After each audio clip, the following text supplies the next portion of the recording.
இயேசுவின் நாமத்தினால் உங்களை வாழ்த்துகிறேன். நம்ம தொடர்ந்து மனதை குறித்து காரியங்களை படிச்சுட்டு வரோம். இது நம்முடைய 11வது வாரம். கடந்த 10 வாரங்களாக நாம எப்படி நம்முடைய எண்ணங்கள், நம்முடைய தாட்ஸ் எப்படி நம்முடைய எமோஷன்ஸை, உணர்ச்சிகளை உருவாக்குது, எப்படி அந்த எமோஷன்ஸை ரெகுலேட் பண்றது, அந்த எமோஷன்ஸ் எப்படி செயல்களாக மாறுகிறது, அது எப்படி நமக்கு ரிசல்ட்டை உண்டாக்குது, இதெல்லாம் பார்த்தோம். அது மாத்திரம் இல்லாம எப்படி மீனிங் மாத்தி கொடுக்கறது, அதுக்கு பேரு ரீஃப்ரேமிங் அப்படின்னு சொல்லி, எப்படி மீனிங்கை மாத்தி கொடுக்கும்போது நம்முடைய அனுபவங்களே மாறுகிறது, நாம் சொல்லுகிற கதைகளே மாறுகிறது, அர்த்தத்தை மாற்றும் போது அனைத்தும் மாறுகிறது என்பதை பார்த்தோம். பிறகு எப்படி அட்டென்ஷன், எதுல நம்ம கவனம் செலுத்துகிறோமோ அதுதான் நம்முடைய அர்த்தமாக மாறுகிறது. நெகட்டிவ் சைட்ல கவனம் செலுத்துறோமா, பாசிட்டிவ் சைட்ல கவனம் செலுத்துறோமான்றதை பார்த்தோம். பிறகு இமேஜினேஷன் எவ்வளவு முக்கியமானது அப்படிங்கிறத பார்த்தோம். எப்படி நம்முடைய பிரெயின் ஒரு பேட்டர்ன்ல ஒர்க் ஆகுது, அந்த பேட்டர்னை மாற்றுகிறது எப்படி, பேட்டர்ன் இன்டரப்ஷன் பத்தி பேசணும், எப்படி பேட்டர்ன்ஸ் மாறுது. அப்புறம் திங்கிங் பிரெயின்னா என்ன, சர்வைவல் பிரெயின்னா என்ன, இதெல்லாம் இதுவரை கேட்காதவங்க கடந்த வாரங்கள்ல உள்ள ஜனவரி 1 வாரத்திலிருந்து உள்ள செய்திகளை தொடர்ந்து கேட்டீங்கன்னா இந்த தகவல்கள்லாம் அதுல உங்களுக்கு இருக்கும். முக்கியமாக ஸ்டேட் மேனேஜ்மெண்ட் என்று சொல்லப்படுகிற நம்முடைய மனநிலையை எப்படி நாம் வைத்துக் கொள்வது, அதை எப்படி மாற்றுவது, எப்படி சரீரத்தை ஒரு பொசிஷன்ல வைப்பதன் மூலமாக உணர்ச்சிகள் மாறுகிறது, உணர்ச்சியை மாற்றுவதற்கு நம்முடைய சரீர அமைப்பை, பிசியாலஜியை மாற்றுறது மூலமா எப்படி சைக்காலஜியை மாற்றுகிறது போன்ற விஷயங்கள் எல்லாவற்றையும் நாம இது வரைக்கும் பார்த்திருக்கிறோம். முக்கியமாக நாம தொடர்ந்து பார்த்துட்டு வர்றது என்னன்னு சொன்னா, இந்த ரோமர் 12வது அதிகாரத்தை தான், முதல் 2 வசனத்தை தான் நம்ம நம்முடைய அடிப்படை வசனமாக வைத்து தியானிக்கிறோம். அதாவது நம்முடைய மனம் புதிதாகிறதுனாலே மறுரூபமாகுது. நாம ரட்சிப்பு என்று சொல்லுகிறது இம்மீடியட்டா நடந்துருது. எப்போ நாம இயேசு கிறிஸ்துவை ஏற்றுக்கொள்கிறோமோ, சொந்த ரட்சகராக ஏற்றுக்கொள்கிற அந்த நிமிஷமே நாம நம்முடைய ஆவியில மறுரூபப்பட்டு விடுகிறோம், அல்லது நமக்குள்ள ஒரு மாற்றம் ஏற்பட்டு விடுகிறது. ஆனா நம்முடைய மனது தொடர்ந்து மாற்றம் ஏற்பட வேண்டியது இருக்கிறது என்பதை நம்ம கவனிக்க தவறக்கூடாது. You have been born again. நாம மறுபடி பிறந்துட்டோம், ஆனா நம்முடைய மனது மறுபடியும் பிறக்கல. நாம மறுபடியும் பிறந்துட்டோம், ஆனா நம்முடைய மனது மறுபடியும் பிறக்க மாட்டேங்குது. அதான் ரொம்ப முக்கியமா இருக்கு. அத நிறைய பேர் அந்த விஷயத்த புரிந்து கொள்ள மறுக்கிறார்கள். இந்த மறுரூபம் அப்படிங்கிற வார்த்தை ஆங்கிலத்தை டிரான்ஸ்ஃபார்ம்டு அப்படின்னு வருது. கிரீக்ல அது மெட்டாமார்பிசிஸ் அப்படின்னு வருது, மெட்டாமார்பு அப்படின்னு வருது. அதுக்கு சரியான அர்த்தம் என்னன்னு சொல்லி பார்த்தோம்னா, அதுக்கு சரியா ஒரு விளக்கம் கொடுக்க முடியும்னா, எப்படி ஒரு கூட்டுப்புழு, ஒரு கம்பளி பூச்சி, அல்லது அதுக்கு முன்பாக இலையில் இடப்படுகிற அந்த லார்பா என்று சொல்லப்படுகிற ஒரு முட்டை, அது அந்த இலையை சாப்பிட்டு கம்பளி பூச்சி ஆகுது. கம்பளி பூச்சி அந்த இலையை சாப்பிட்டு கூட்டுப்புழு ஆகுது. அந்த கூட்டுப்புழு பட்டாம்பூச்சியா மாறுது. இதுதான் மாற்றம்னு சொல்றாங்க. இது மேக்கப் கிடையாது. மேக்கப்னா கம்பளி பூச்சி கொஞ்சம் பவுடர் அடிச்சு 2 இறக்கைய சொருகி அதை பறக்க விடுறது கிடையாது. இது நம்முடைய பிஹேவியர் மாற்றத்துல ட்ரை பண்ற விஷயங்கள்லாம் மேக்கப் மாதிரி. ஆனா இது கம்ப்ளீட்டா மிந்தி இப்படி ஒண்ணு இருந்ததுன்னே நம்ப முடியாத அளவுக்கு மாறுகிறது பட்டாம்பூச்சி. கம்பளி பூச்சியை பத்தி இந்த கதையெல்லாம் தெரியாதவங்க கிட்ட இந்த பட்டாம்பூச்சியை காண்பித்து இது ஒரு காலத்துல கம்பளி பூச்சா இருந்துதான் அப்படின்னு சொன்னா நிச்சயமா நம்பவே மாட்டாங்க. அப்படிப்பட்ட மாற்றம் தான் மறுரூபம் அப்படின்னு சொல்றோம். இயேசு கிறிஸ்து சீஷர்கள், அப்போஸ்தலர்களை 3 பேரை கூட்டிட்டு மலைக்கு போகும்போது அங்க அவர் மறுரூபமானார் என்று சொல்லப்பட்டிருக்கிற இடத்துல மெட்டாமார்பிசிஸ் என்ற வார்த்தை போடப்பட்டிருக்கு. சோ நாம நம்முடைய செய்கைகளை சரி பண்றது, அல்லது இன்னும் கொஞ்சம் கடினமா முயற்சி பண்றது, நல்ல நல்ல முடிவுகளை எடுக்கிறது, இதெல்லாம் ஓகேவா இருக்குது. ஆனா இதை செய்யறதுக்காக பவுல் அதை சொல்லல. அவர் என்ன சொல்றாருன்னா, தெய்வீகமான ஒரு மாற்றம் நமக்கே பின்னால யோசித்து பார்த்தா நாம இப்படி இருந்தோமா அப்படின்னு யோசித்து பார்த்தா நம்மளாலே நம்ப முடியாத அளவுக்கான ஒரு மறுரூபத்தை பற்றி சொல்கிறார். ஆனா வந்து நமக்கு என்னன்னு சொல்லி சொன்னா, நம்ம பழக்க வழக்கங்களை மாத்துறதுதான் ரொம்ப கவனமா இருக்கிறோம். மைண்ட் செட்டை மாத்துறதுல நம்ம கவனமா இல்லை. சயின்டிஸ்ட் வந்து கண்டுபிடிச்சிருக்கிறாங்க, இந்த கூட்டுப்புழு இருக்கு இல்லையா, அந்த கூட்டுப்புழுக்குள்ள எட்டி பார்த்தா இந்த கம்பளி பூச்சி தன்னையே உருக்கி அது வந்து ஒரு சூப் மாதிரி ஆயிடுதான், ஒரு கொல கொல கொலன்னு ஒண்ணு ஆயிடுது. அதுல இருந்து வர்றதுதான் இந்த பட்டாம்பூச்சி. அது ரொம்ப கஷ்டப்பட்டு அந்த கூட்டுப்புழு வந்து அதுல இருந்து வெளியே வரும் பாருங்க. வெளியே வந்த பிறகு அந்த கூடு இருக்கும் இல்லையா, அந்த வெளியே வந்த பிறகு ஒரு பட்டாம்பூச்சியை பிடிச்சி மறுபடியும் நீ வந்த இடம் தானே மறுபடியும் உள்ள போனா அது கண்டிப்பா போகவே போகாது. ஏன்னா அது அவ்வளவு வேதனைப்பட்டிருக்கு அந்த இடத்துல. அந்த கூட்டுக்குள்ள அது வந்து ஒரு ஒரு ஒரு ஒரு ஒரு சூப் மாதிரி, அது பேர் கேட்டர்பில்லர் சூப்னு சொல்றாங்க. கேட்டர்பில்லர் சூப் மாதிரி ஆயிட்டதுனால அதுக்கு ஞாபகம் இருக்குது அது எவ்வளவு மோசமா இருந்தது அப்படின்னு இருக்கிறதுனால அது மறுபடியும் அந்த பக்கமே அது வந்து போகாது. ஆனா துரதிருஷ்டவசமா நம்மள நிறைய பேர் பட்டர்ஃபிளை ஆன பிறகு கூட நாம நம்முடைய நினைவுகள்ல நம்முடைய நம்முடைய மனதுல அந்த கூட்டுப்புழுக்குள்ளே பழைய வாழ்க்கையே வாழ்கிறோம் என்பதுதான் துரதிருஷ்டவசமான ஒரு விஷயம்.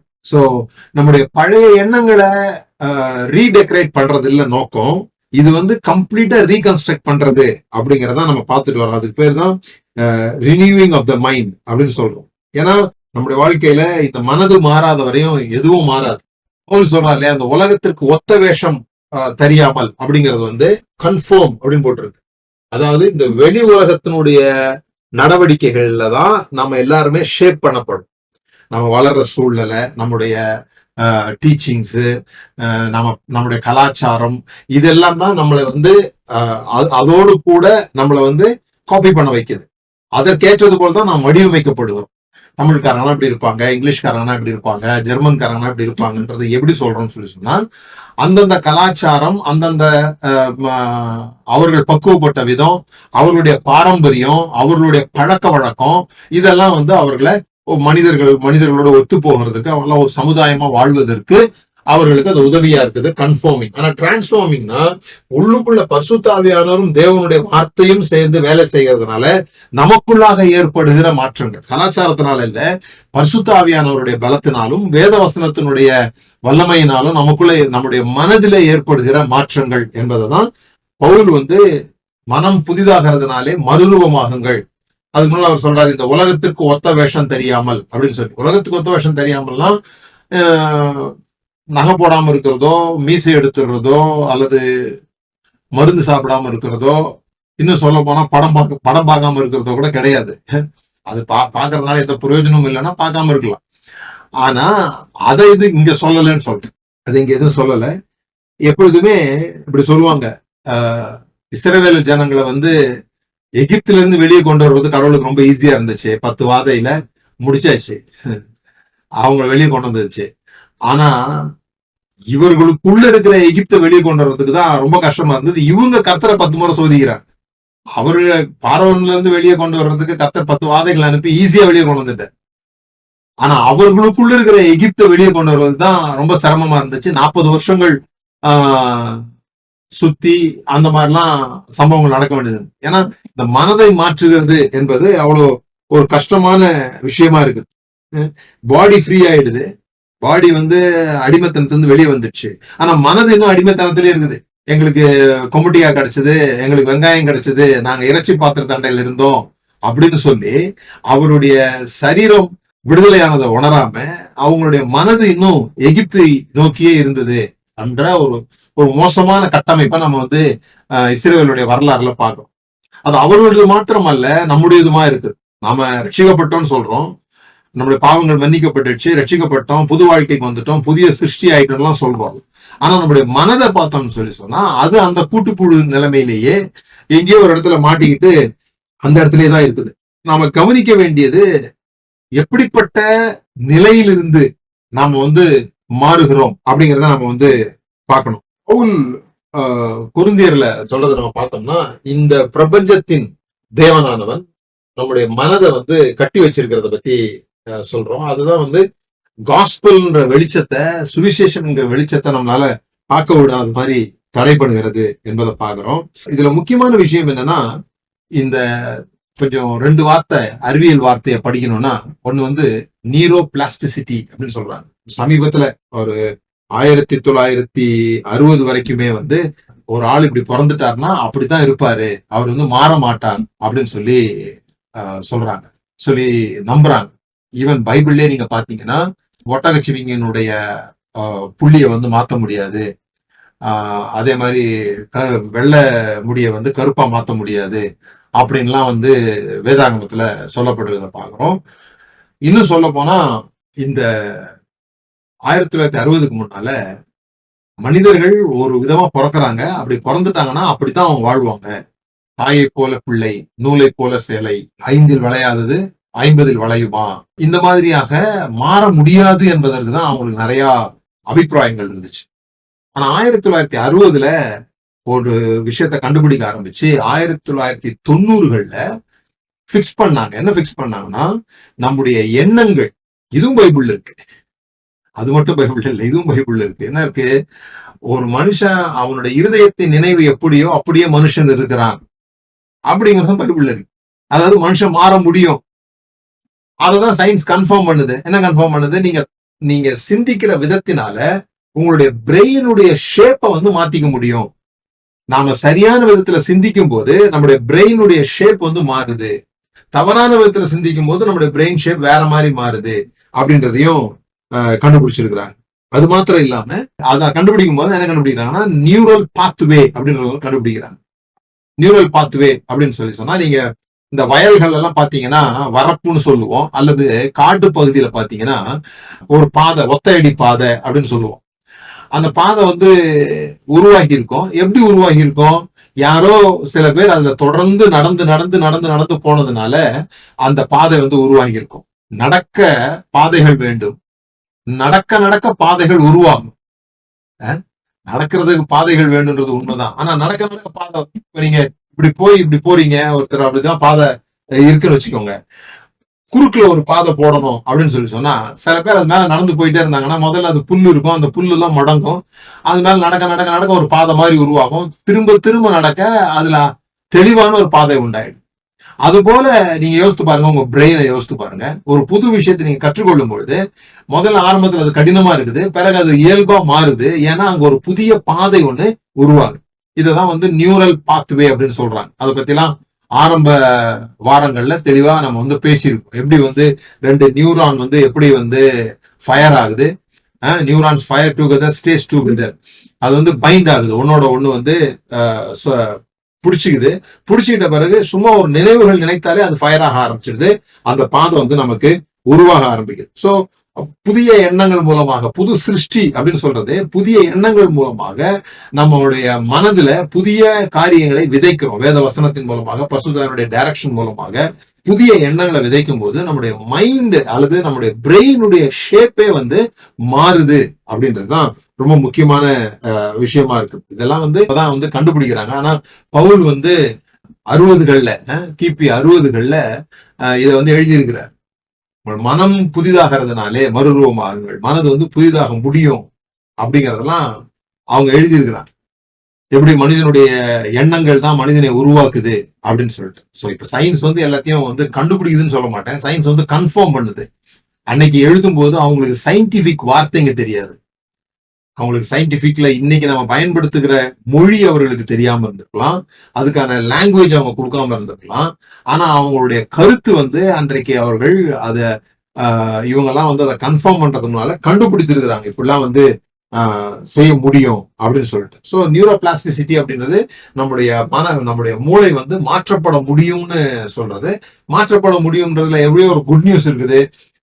நான் இன்னைக்கு வேற மாதிரி இருக்கிறேன்னா நான் வேற மாதிரி திங்க் பண்றதுனால, இன்னும் சொல்ல போனா ஜேம்ஸ்ல யாக்கோபு எழுதும் போது, நாவு வந்து நம்முடைய ஒரு குதிரையில இருக்கிற அந்த கடிவாளம் மாதிரி, அந்த கடிவாளத்தை திருப்பும் போது அந்த குதிரை திரும்புகிறது போல, அல்லது ஒரு கப்பலுடைய சுக்கான் போல இந்த நாக்கு, அப்ப அந்த சுக்கான் திரும்பும் போது கப்பல் திரும்புகிறது போல நம்முடைய நாவை பயன்படுத்தி நம்முடைய வாழ்க்கையே திருப்ப முடியும், மாற்றிக்கொள்ள முடியும் என்று சொல்றாங்க.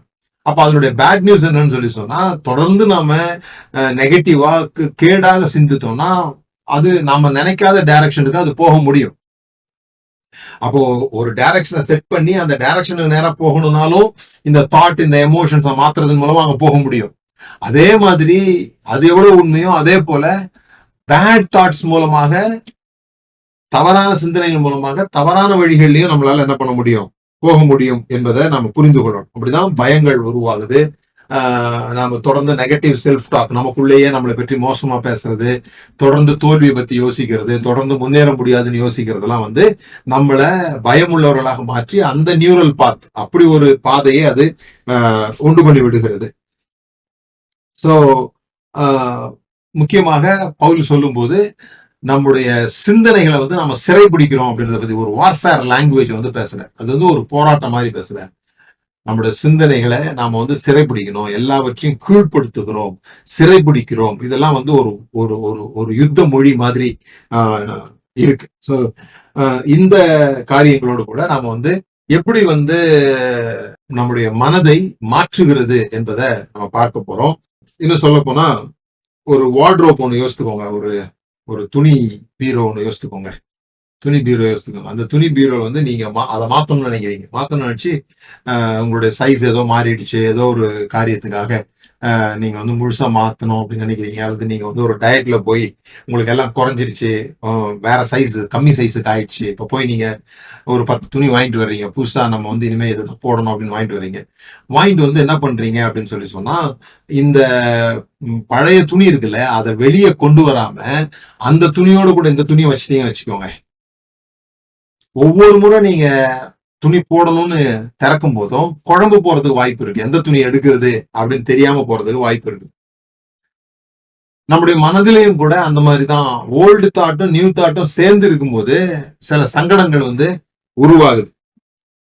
சோ நம்ம என்ன பண்ணுவோம்னா, அந்த துணி எடுப்பதற்காக திறந்த உடனே ஃபர்ஸ்ட் நம்முடைய கவனம் எங்க போகும்னா, எது நமக்கு ஏற்கனவே ஃபெமிலியரோ அதை நோக்கி போகும். எது நமக்கு ஏற்கனவே பழக்கமோ அதை நோக்கி போகிறது போல நம்ம இது மாதிரி பிரசங்கம் எல்லாம் கேட்கிறோம், இந்த மாதிரி செய்திகள் எல்லாம் கேட்கிறோம், புதுசா சிந்திக்கணும்னு எல்லாம் சொல்லி தராங்க. ஆனா பழைய காரியமும் உள்ள இருக்கிறதுனால அதை திறந்த உடனே நமக்கு கிடைக்கிறது என்ன, நம்முடைய ஃபெமிலியர் தாட்ஸ் தான் நமக்கு கிடைக்குது. ஏற்கனவே எதுல நம்ம பழகி இருக்கிறோமோ, ஏற்கனவே நமக்கு எது இஷ்டப்பட்டு இருக்குதோ, எது நமக்கு சுகமா தெரியுதோ, அப்படிதான் நம்ம அதை எடுத்துக்கணும்.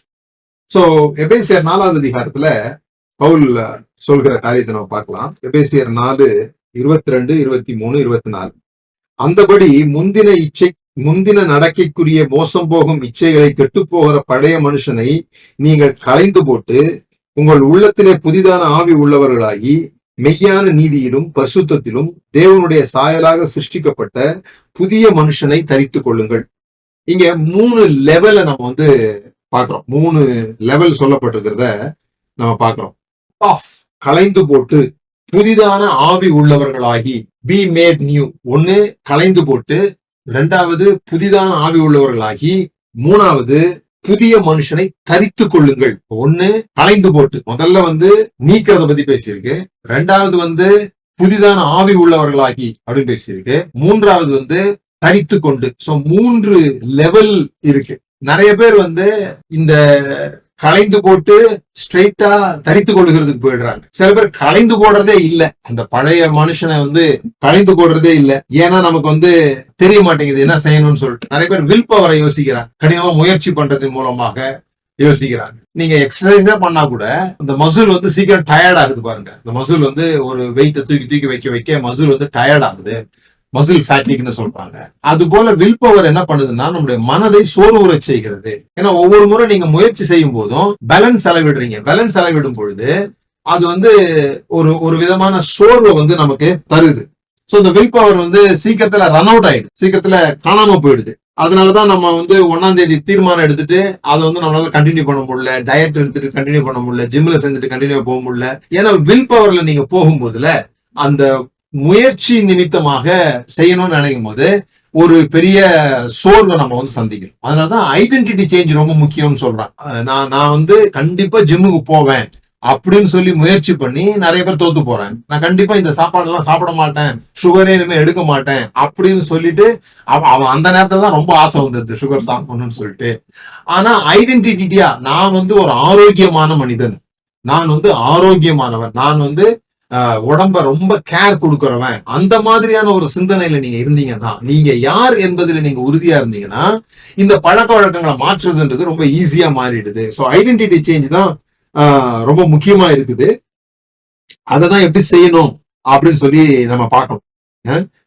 ஐ ஆம் அ ஹெல்தி பர்சன் அப்படிங்கிறது இருக்குமே தவிர I am trying to be healthy அப்படின்னா நீங்க முயற்சியில சோர்ந்து போயிடுறீங்க. அதை அப்படியே முதல்ல ஐடென்டிட்டியை மாத்திப்பாரு. சில பேர் வந்து லாஃப்டி கொஸ்டின்ஸ்னு நாங்க பிகின்ல கேம்ப்ல எல்லாம் வந்து இந்த லாஃப்டி கொஸ்டின் சொல்லுவோம், உயர்வான கேள்விகள் அப்படின்னு சொல்லிட்டு. உயர்வான கேள்விகள்னா, இப்போ எனக்கு ஏன் ஃப்ரெண்ட்ஸே கிடைக்க மாட்டேன்றாங்க அப்படி ஒரு கேள்வி. எனக்கு ஏன் ஃப்ரெண்ட்ஸே கிடைக்க மாட்டேன்றாங்க அப்படி ஒரு கேள்வி இருக்கு. அதை விட இன்னும் கொஞ்சம் பெட்டரான கேள்வி என்ன கேள்வினா, ஃப்ரெண்ட்ஸ் எனக்கு நிறைய பேர் கிடைக்கிறதுக்கு நான் என்ன பண்ணணும் அப்படி ஒரு கேள்வி. அது வந்து அது முதல் கேள்வியை விட ரெண்டாவது கேள்வி வந்து பெட்டரான கேள்வி. அதே சமயத்துல உயர்வான கேள்வி எதுனா, என்ன உங்களுக்கு வேண்டுமோ அது ஏற்கனவே இருக்கிறது போல கற்பனை செய்து எனக்கு எப்படி இப்படிலாம் நடந்துச்சு அப்படின்னு யோசிக்கிறது. அதாவது எனக்கு எப்படி இவ்வளவு நண்பர்கள் இருக்கிறாங்க, எனக்கு எப்படி இவ்வளவு ஃப்ரெண்ட்ஸ் கிடைச்சாங்க அப்படின்னு நீங்க யோசித்தீங்கன்னா, இப்ப ஃப்ரெண்ட்ஸ் இல்ல. ஆனா கேள்வி எப்படி கேட்கணும்னு சொல்லி சொன்னா, எனக்கு அது வந்து ஐடென்டிட்டில இருந்து நீங்க கேட்கறீங்க. உங்களுக்கு நிறைய ஃப்ரெண்ட்ஸ் இருக்கிறாங்கிறது நீங்க கேட்கும் போது அதற்கான பதில்கள் வேற மாதிரி வருது. கேள்விகளே அப்படி இருக்கிறது போல நம்முடைய மனதிலும் கூட நாம யார் என்பதுல நம்ம தெளிவா இருந்தோம். நம்ம ஒரு புது சிருஷ்டி, நான் பழைய மாதிரி யோசிக்க முடியாது அப்படிங்கிறதுல தெளிவா இருந்தோம்னா நம்முடைய சிந்தனைகள் வேறு விதத்துல இருக்கும். ஸோ ஃபர்ஸ்ட் வந்து இந்த புட் ஆஃப், நீங்கள் கலைந்து போட்டு.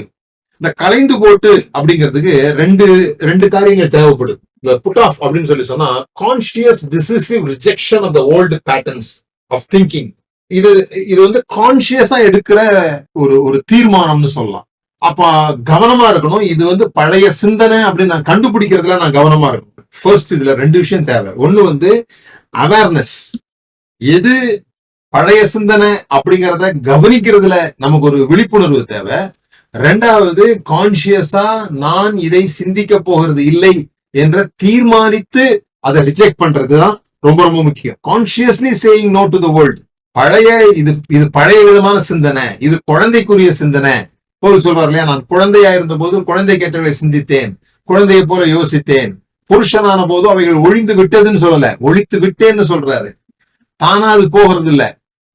இவர் திட்டமிட்டு சுய நினைவோடு கூட இதை நான் தான் செய்யறேன், இது வந்து தவறா இந்த எண்ணம் வருது, நான் வந்து இப்படி கவலைப்பட போறது இல்ல, இது கவலை. அது கொஞ்ச நேரத்துல தெரிஞ்சிடும் நமக்கு. நம்ம அப்படியே ஒரு மாதிரி இருக்கும்போது நமக்கு ஒரு விழிப்புணர்வு வரணும் தானே. இது நான் ஏன் இப்படி யோசிக்கிறேன், அதுதான் நான் போன வாரத்துல சொன்னேன். சிந்திப்பதை குறித்து சிந்திப்பது. நான் ஏன் இப்படி யோசிக்கிறேன், இது எந்த வகையான யோசனை, இது எனக்குரிய யோசனையா, புதிய மனிதனை தரித்து கொண்டிருக்கிற எனக்குரிய யோசனையா, புது சிருஷ்டியாகிய எனக்குரிய யோசனையா இது அப்படின்னு கண்டுபிடிக்கிறோம் பாத்தீங்களா. அதுதான் அவேர்னஸ் சொல்றோம். அந்த அவேர்னஸ் வந்த பிறகுதான் நம்ம வந்து அதை வந்து தடுத்து நிறுத்த முடியும். எப்படி வந்து இயேசு சொல்லும் போது, ஒரு வீட்டுல இருந்து ஒரு ஆவியை துரத்தி விட்ட பிறகு அது வந்து பார்த்துட்டு அந்த வீடு அலங்காரமா இருக்கிறத பார்த்துட்டு போய் 7 மடங்கு ஆவியை கொண்டு வந்துடும் அப்படின்னு சொல்லி சொல்லப்பட்டிருக்கோம். அது மாதிரி நம்ம வந்து அது சரியா அதை வந்து மெயின்டைன் பண்ணலன்னு சொல்லி சொன்னா இன்னும் மோசமான நிலைமைக்கு போறோம் அப்படின்றதுதான் உண்மை. இந்த புட் ஆஃப் அப்படின்றது வந்து கிரீக் வேர்டு, அதனுடைய கிரேக்க வார்த்தை வந்து அப்போ தீமி அப்படின்னு சொல்லி போட்டிருக்கு. அப்போ தீமி அப்படி. அது வந்து ஒரு க்ளோத்திங் வேர்டு பாருங்க. ஒரு உடுத்தி கொள்ளுகிற ஒரு விஷயத்தை பற்றி பவுல் சொல்லுகிறார். அதாவது அதுவா கலண்டு விடுறது இல்ல. ட்ரெஸ் வந்து அதுவா கலண்டு விடுறதுக்கு இந்த வார்த்தை சொல்லல. நான் வந்து பட்டன்லாம் வந்து கலட்டுறதை பத்தி சொல்லியிருக்கேன். அதுதான் கலைந்து போட்டு கான்சியஸ் டிசிஷன் சொல்றேன். அதுவா போயிடும். அதுவா நான் வந்து ரட்சிக்கப்பட்ட உடனே எனக்கு கெட்ட எண்ணங்கள்லாம் போயிடும், ரட்சிக்கப்பட்ட உடனே என் மண்டையே சுத்தமாயிடும் அப்படி இல்ல. அது வந்து கலைந்து போட வேண்டியது இருக்குது. அது என்ன பண்ணுது பாருங்க. முந்தின நடக்கைக்குரிய மோசம் போக்கும் இச்சைகளாலே கெட்டு போகிற பழைய மனுஷனை கலைந்து போட்டு. எப்படி வந்து ஒரு ராட்டன் தக்காளியை வந்து, ஒரு கெட்டு போன தக்காளியை வந்து நீங்க மற்ற தக்காளியோட வச்சீங்கன்னா அந்த தக்காளியும் கெட்டு போகுதோ, அது போல இது வந்து இந்த பழைய மனுஷன் வந்து எல்லாத்தையும் கெடுத்து போடுகிறதா இருக்குது. சோ அதனால நீங்க வந்து அதை வந்து ரொம்ப நேரம் உங்களை வந்து ஸ்டே பண்ண வைக்காதீங்க. எவ்வளவு சீக்கிரமா அதை எடுத்துடுறீங்களோ மற்றதெல்லாம் என்ன பண்ணப்படுது, காப்பாற்றப்படுகிறது. அதனால எவ்வளவு அதனாலதான் சொல்றது கவலையோ, இப்போ கவலை கூட பாருங்களேன், கவலை வந்துருமானா வந்துரும், பயம் வந்துருமா வந்துரும். இந்த மாதிரி மோசமானதெல்லாம் தன்னால வரும், அதுவா வரும். எப்படி நம்ம தவறி ஒரு ஐஸ் தண்ணிக்குள்ள விழுந்துரும்னு வச்சுக்கோங்க, ரொம்ப ஃப்ரீசிங் ஐஸ் இருக்குது, அந்த அந்த ஒரு ஒரு ஃப்ரீசிங் லேக் இருக்குது, உறைபனி உள்ள ஒரு ஒரு நதி இருக்கு, அதுக்குள்ள தெரியாம விழுந்துடுறோம். விழுந்து உடனே எழுந்துட்டோம்னா நமக்கு எந்த பிரச்சனையும் இல்லை. அதுல எவ்வளவு அதிகமான நேரம் அங்க செலவிடுறோமோ அவ்வளவு உறைந்து போயிடும், அப்புறம் காப்பாத்துறது கஷ்டமாயிடும். அதுபோலதான் கவலை, இந்த மாதிரி விஷயங்கள், வருத்தங்கள், எரிச்சல்கள், உன் கோபம் வந்து கோபம் கொண்டாலும் பாவம் செய்யாதிருங்கள், உங்கள் எரிச்சல் சூரியன் அஸ்தமயத்துக்கு முன்பு உங்கள் எரிச்சல் தனியே கடவுது அப்படின்னு போட்டு. இதுல எவ்வளவு சீக்கிரமா வெளியே வந்துடுறோமோ அவ்வளவு பாதிப்பு வந்து கம்மியா இருக்குது. எவ்வளவு சீக்கிரம் கலைந்து போடுகிறோம், எவ்வளவு சீக்கிரம் கண்டுபிடிக்கிறோம். கான்சியஸ் அவேர்னஸ், ஓ இது எனக்கு பிரச்சனையை தருகிற சிந்தனையா இருக்குது, இது எனக்கு பிரச்சனையை தருகிற இது இந்த பேட்டர்ன் வந்து, இந்த பேட்டர்னை நான் வந்து கவனிக்கிறேன், இது திரும்ப திரும்ப நான் இதே தவற செய்யறேன், இதனுடைய காமன் டினாமினேட்டர் இப்படி இருக்கு, இந்தந்த நேரங்கள்லாம் நான் அப்படி நடந்து கொள்கிறேன். இதெல்லாம் நீங்க வந்து கண்டுபிடிக்கும் போது நின்று நீங்க அவைகளை களைந்து போட வேண்டும். அதுதான் அந்த அந்த கிரீக் வேர்டு வந்து இன்டென்ஷனல் ரிமூவல் அப்படின்னு இருக்கு. தானா நடப்பது அல்ல, அதான் அதனுடைய அர்த்தம். நம்ம நிறைய நேரங்கள்ல இந்த மாதிரி விஷயங்கள்லாம் அதுவா நடந்துரும் அப்படின்னு நினைக்கிறோம். இந்த மாதிரி விஷயங்கள் அதுவா நடக்காது என்பதை சொல்வதற்கு தான் இந்த நாள் செய்தியே. நீங்க தான் அதை வந்து சரி பண்ணிக்கணும். ஏன்னா இந்த ஓல்டு வே ஆஃப் திங்கிங் வந்து நியூட்ரல் கிடையாது, அதாவது எந்த பாதிப்பும் செய்யாது கிடையாது, அது கெட்டுப்போக பண்ணுகிறது அப்படின்னு போட்டிருக்கு. பல கெட்டுப்போகிற இச்சைகளாலே மோசம் போக்குது, மோசம் போக்குகிற இச்சைகளாலே, மோசம் போகிற விருப்பங்களாலே அந்த அந்த ஈஸி பேட்டர்ன் ஒண்ணு இருக்கு. எப்படி வந்து தண்ணீர் வந்து பாறை அப்படி இருந்ததுன்னா அந்த பாறைய கரைச்சிட்டு போகிறது இல்ல, அது எங்க ஈஸியான வழி கிடைக்குதோ அப்படி போறது போல நமக்கு எது ஈஸியா இருக்குதோ அது நமக்கு தீமையா இருந்தா கூட அதை நம்ம என்டர்டைன் பண்றோம். நமக்கு தெரியும் உட்காந்து மத்தவங்க கதையை பேசுறதுனால எந்த பிரயோஜனமும் இல்லை நமக்கு தெரியும். ஆனா உட்கார்ந்து பேசும்போது அது நமக்கு ஒரு விதமான சந்தோஷத்தை கொடுக்குது. இந்த பொருட்கள்லாம் சாப்பிட்டா நம்மளுடைய சரீரத்துக்கு சரியில்லைன்னு தெரியும், ஆனா அதை சாப்பிடும் போது ஒரு சந்தோஷம் கிடைக்குது. அதுதான் மோசம் போக்குகிற இச்சைகளாலே நம்மளை கெடுத்துக்கிறோம். இது எல்லாத்துக்கும் நீங்க மற்ற காரியங்கள் எல்லாம் நீங்க யோசித்து பார்த்து, செய்யக்கூடாதுன்னு தெரியும் ஆனா செய்யறோம் அப்படின்னு சொல்றோம் இல்லையா, செய்யக்கூடாதுன்னு எனக்கு தெரியும் ஆனா செய்யறோம். ஏன்? அது ஒன்று கேடா இருக்கிறதுனால அந்த பேட்டர்ன் வந்து என்ன பண்ணுது, எல்லாத்தையும் சேர்த்து கெடுக்குது. ஒரு ஆப்பிள் கெட்டு போயிருந்தது, அதை ஒரு பவுல்ல வச்சீங்கன்னா அது எப்படி மற்ற ஆப்பிள் எல்லாம் கெடுக்குதோ அது போல. ஆகவே அதை எப்படி தூக்கி வைக்கிறோமோ அது போல உங்கள் பழைய மனுஷனை நீங்க களைந்து போடுங்க. அப்போ நம்ம கலாச்சாரங்கள்ல தெரியும்ல உங்களுக்கு, வீட்டுக்குள்ள நுழையும் போது செருப்பை வந்து வெளியே விட்டு வருவாங்க. வீட்டுக்குள்ள செருப்பு போடுறவங்க இருக்காங்க, ஆனா அது வீட்டுக்குள்ள போடுற செருப்பா தான் இருக்கும். வெளியேந்து வரும்போது அந்த செருப்பை வந்து வீட்டுக்குள்ள கொண்டு வர மாட்டாங்க. அப்ப அதுக்கு ஒரு வாசல் இருக்குது, அந்த வாசல் வந்தோடனே ஒரு அவேர்னஸ் வருது, இப்ப நம்ம வேற ஒரு இடத்துக்குள்ள நுழையிறோம், வேற ஒரு இடத்துக்குள்ள நுழையும் போது இதோடு கூட நம்ம என்ன பண்ணக்கூடாது, நுழையக்கூடாது, இது வெளியெல்லாம் அழுகு பண்ணிட்டு வந்திருக்குது. அது போலதான் அந்த பிலிப்பியர் வசனம், உண்மை விளைவுகளோ ஒழுக்கமுள்ள விளைவுகளோ அந்த வாசல் செக் பண்ணி இதெல்லாம் இல்லை, ஆகவே இதை நான் வெளியே கழட்டி விடுறேன் அப்படி சொல்றது. சோ அவேர்னஸோட சேர்ந்து நேமிங்னு ஒண்ணு இருக்கு. இப்போ நீங்க கவனிச்சு பாத்தீங்கன்னா உங்களுக்கு பயங்கரமா கோபம் வரும்போதுல, நான் கோபப்படுறேன் அப்படின்னு சொல்லி பாருங்க, அந்த கோபப்படுறேன்ற அந்த பெயர் கொடுத்த உடனே அந்த கோபம் கம்மியாயிடும். இப்ப எனக்கு கோபமா வருது அப்படி சொன்னீங்கனாலே அது வந்து கம்மியாயிடும், அந்த உணர்ச்சி வந்து கம்மியாயிடும்.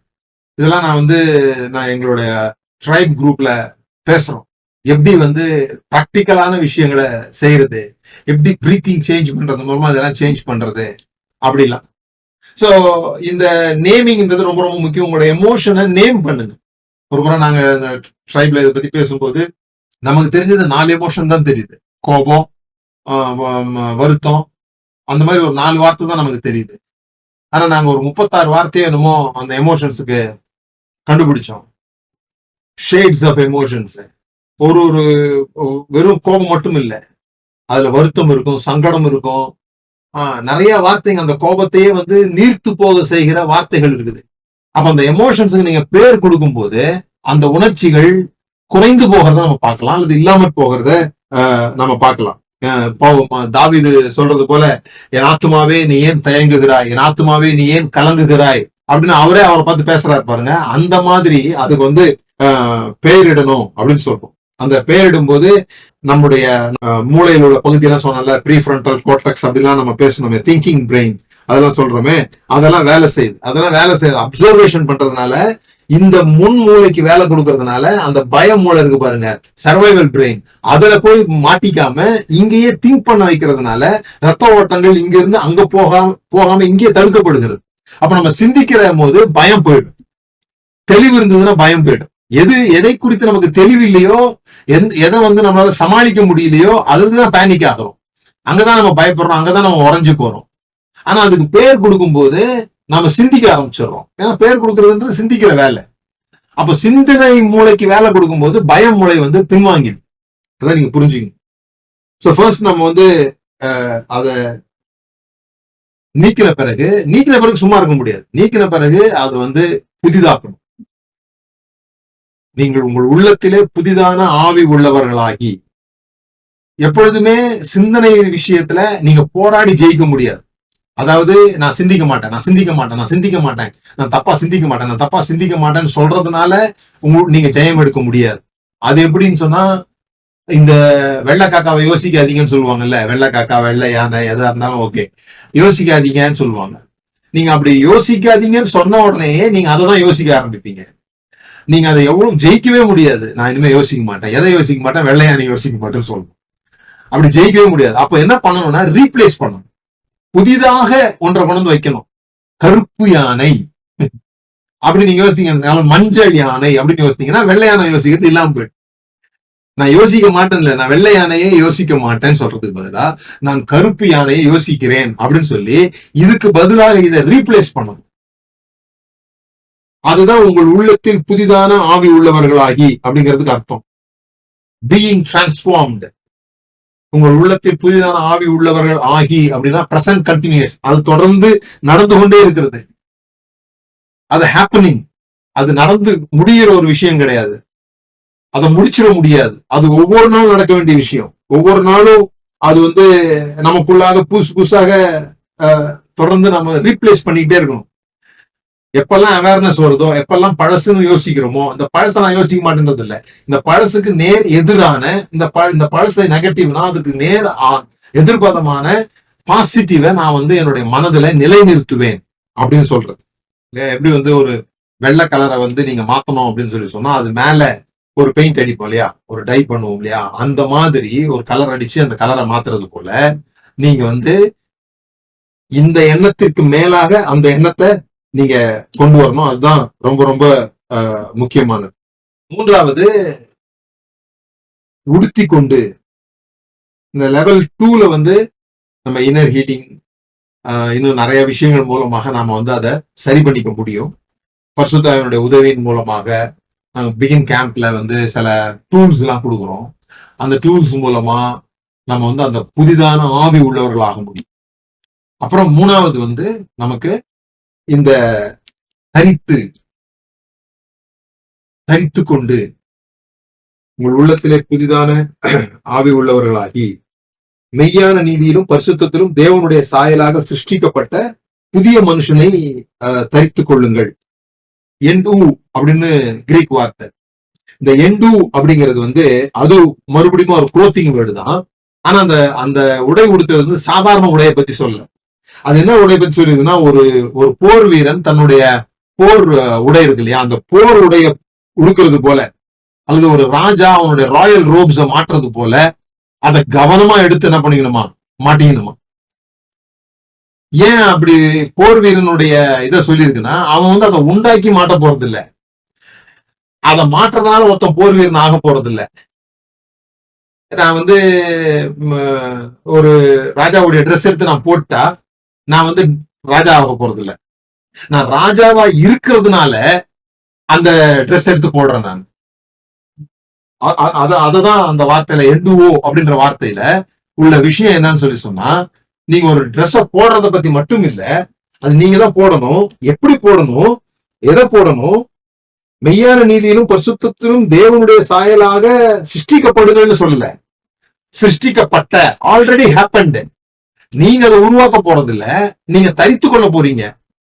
நீங்க தரித்து கொள்றதுனால ஆக போறது இல்ல, நீங்க ஆயிட்டதுனால தரித்து கொள்ள போறீங்க. Already you are. நீங்க எப்படி உருவாக்கப்பட்டிருக்கீங்கன்னா, நீங்க தேவனுடைய மெய்யான நீதியிலும் தேவனுடைய சாயலிலும் நீங்க சிருஷ்டிக்கப்பட்டிருக்கிறீங்க. அந்த சிருஷ்டிக்கப்பட்ட புதிய மனிதனை நீங்க போட்டுக்க போறீங்க. Created to be like God in true righteousness and holiness. இது வந்து ஒரு விருப்பம் கிடையாது, நான் இப்படி மாறணும் அப்படிங்கிற விருப்பம் கிடையாது. இது வந்து நீங்க என்னவா மாறி இருக்கீங்கன்றத டிஸ்கிரிப்ஷனே தவிர நீங்க இப்படி மாறுங்கன்னு சொல்லல. நீங்க இப்படிலாம் ஆகணும் அப்படி சொல்லல. நீங்க நீங்க நீங்க வந்து என்னவா ஆயிருக்கிறீங்கன்ற அறிவிப்பு எப்படி நடக்குதுன்னா, இப்ப நான் ஏற்கனவே சொன்னது போல ஒரு ராஜாவுடைய உடையை உடுத்துகிறதுனால நான் ஒரு ராஜாவா நாடகத்துல நடிக்கலாமே தவிர நான் வந்து உண்மையா அப்படி இருக்க முடியாது இல்லையா? நம்ம நிறைய நேரத்துல அப்படிதான் நடிக்கிறோம் இல்லையா? சர்ச்சுக்கு போனா அங்க ஒரு முகபாவனை இருக்குது, அங்க ஒரு மென்மையான தோற்றம் இருக்குது, அமைதலான குரல் இருக்குது, அதெல்லாம் இருக்குது. ஆனா வெளியே வந்த பிறகு வேற மாதிரி இருக்கிறோம். அந்த ட்ரெஸ்ஸை போடுறதுனால நம்ம அப்படி ஆக பாக்குறோம். அப்படி இல்ல, நான் அப்படி இருக்கிறதுனால, ராஜாவா இருக்கிறதுனால அந்த உடைய நான் போடு நிமித்தமாக நான் ராஜா என்பதை அறிவிக்கிறேன், அவ்வளவுதான். அதை போட்டாலும் போடலாம், நான் ராஜா தான். ஆனா அதை நான் போடும் போதுல நான் வந்து டிஸ்கிரிப்ஷன் கொடுக்குறேன், நான் யார் என்பதை என்னுடைய டிஸ்கிரிப்ஷனை கொடுக்குறேன். அதான் ரொம்ப முக்கியம். நாம சில சமயத்துல அத மறந்துடுறோம், நாம யாருன்றத மறந்துடுறோம். அப்படி மறக்காம இருக்கிறதுக்கு தான் இதை தரித்து கொள்ள வேண்டியது இருக்குது.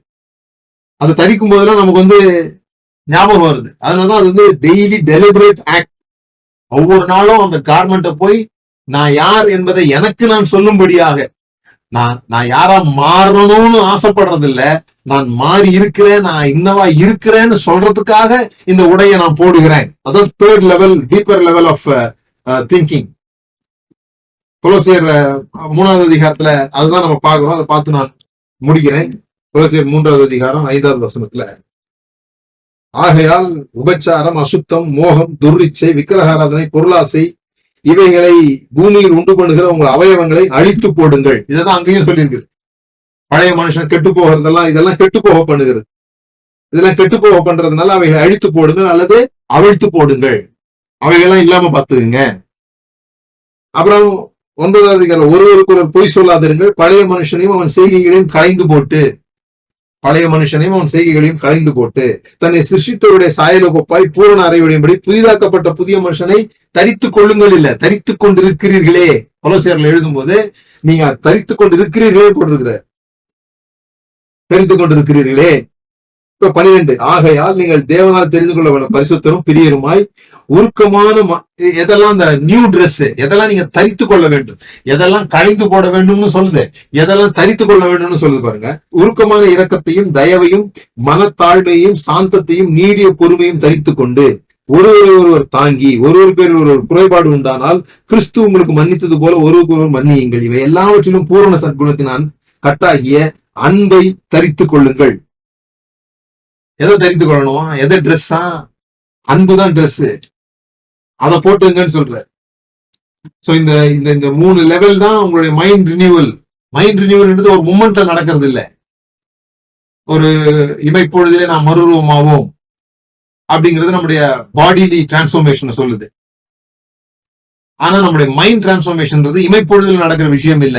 அது ஒரு மூமெண்ட்ல நடக்கிற விஷயம் இல்ல. அது ஒரு மெத்தட். இப்படிதான் அதுனுடைய மெத்தட் இருக்குது. எப்படி?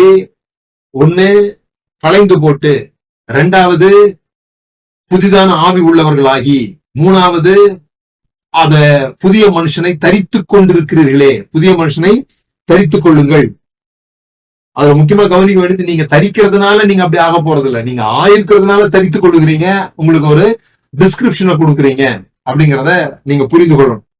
சோ நான் உங்களுக்கு 3, இது பொதுவா நாங்க வந்து எங்களோட ட்ரைப் குரூப்ஸுக்கு தான் இந்த மாதிரி எக்ஸசைஸ் கொடுப்பேன். ஆனா இன்னைக்கு இது உங்களுக்கு முக்கியம்னு கருதுறதுனால இந்த எக்ஸசைஸை நீங்க செய்யணும்னு நான் விரும்புறேன். ஒரு 3 விஷயங்கள் நீங்க வந்து செய்யணும். டெய்லி காலையில ஒரு விஷயம் செய்யுங்க. காலையில என்ன பண்ணணும்னா, காலையில எழுந்த உடனே என்னுடைய டாமினன்ட் தாட், இப்போ நான் என்னுடைய மனதுல எந்த நினைவு அதிகமாக ஓடுகிறது அதுக்கு ஒரு பேர் கொடுங்க. என்ன வேணா பேர் கொடுங்க. ஆனா அந்த டாமினன்ட் தாட்டை யோசிங்க. காலைல எழும்புறீங்க, எழும்பின உடனே என்ன, சோம்பலா, கவலையா, சந்தோஷமா, பரவசமா, டயர்டா, பயமா, அல்லது என்ன செய்ய போறோன்ற ஆங்ஸைட்டியா, என்ன தாட் வந்து உங்களுக்குள்ள பெருசா ஓடுது, டாமினன்ட் பண்ணுது, அந்த தாட்டை எழுதி அந்த அதுக்கு ஒரு பேர் கொடுத்து அதை எழுதுங்க. எழுதிட்டு அதை இந்த பிலிப்பியர் 4 ஒத்து பாருங்க. அது வந்து ட்ரூவா, அது தேவனிடத்துல வந்திருக்குமா, தேவன் இந்த சூழ்நிலையை குறித்து என்ன சொல்வார், அதான் ரொம்ப முக்கியம். தேவன் காலை பிரேயர்ன்றது உட்கார்ந்து தோத்திரம் தோத்திரம் தோத்திரம் தோத்திரம் ஆண்டவரேன்னு சொல்றது இல்லைங்க. இப்படி செய்யுங்க. சங்கீதக்காரன் சொல்றது போல என்னை ஆராய்ந்து பாரும் ஆண்டவரே அப்படின்னு சொல்றாங்கல்ல. இப்ப நீங்க முதல்ல உங்களை ஆராய்ந்து பாருங்க. நான் என் மனசுக்குள்ள என்ன மாதிரியான சிந்தனை பெருசா ஓடுது, காலையில எழுந்த உடனே இன்னைக்கு காலையில என்ன ஓடுது, பேர் எழுதுங்க. அது சரியானதா அப்படின்னு சொல்லி யோசித்து பாருங்க. இது பழைய மனுஷனுடைய சிந்தனையா அல்லது எனக்குரிய ட்ரெஸ்ஸுக்குரிய சிந்தனையா அப்படின்றத யோசித்து பாருங்க.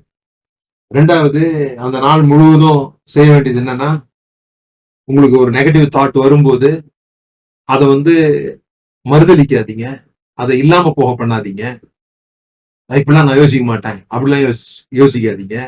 அதற்கு நேர் எதிர்ப்பதமான பாசிட்டிவ் தாட், ஒரு தேவனுடைய வார்த்தையிலிருந்து, இப்போ இதெல்லாம் நமக்கு விளங்காதுங்க, நான்லாம் அவ்வளவு நல்லவன் இல்லை அப்படின்ற எண்ணம் வருதுன்னு வச்சுக்கோங்களேன், உடனே நான் தேவனுடைய செய்கையா இருக்கிறேன் அப்படின்ற வசனம் இருக்குல்ல, அந்த வசனத்தை வச்சு அதை வச்சு நீங்க ரீப்ளேஸ் பண்ணிட்டு, மூணாவது, நைட்டு தூங்க போறதுக்கு முன்னால, காலையில ஒண்ணு, அந்த நாள் ஃபுல்லா ஒண்ணு, நைட்டு தூங்க போறதுக்கு முன்னால ஒரு நோட்டு ஒண்ணு பேனா எடுத்து எழுதுங்க. என்னுடைய மனம், என்னுடைய பழைய மனம் இதை நம்பினது, எனக்கு நான் பரிசுத்தம் இல்லை என்று நம்பினது.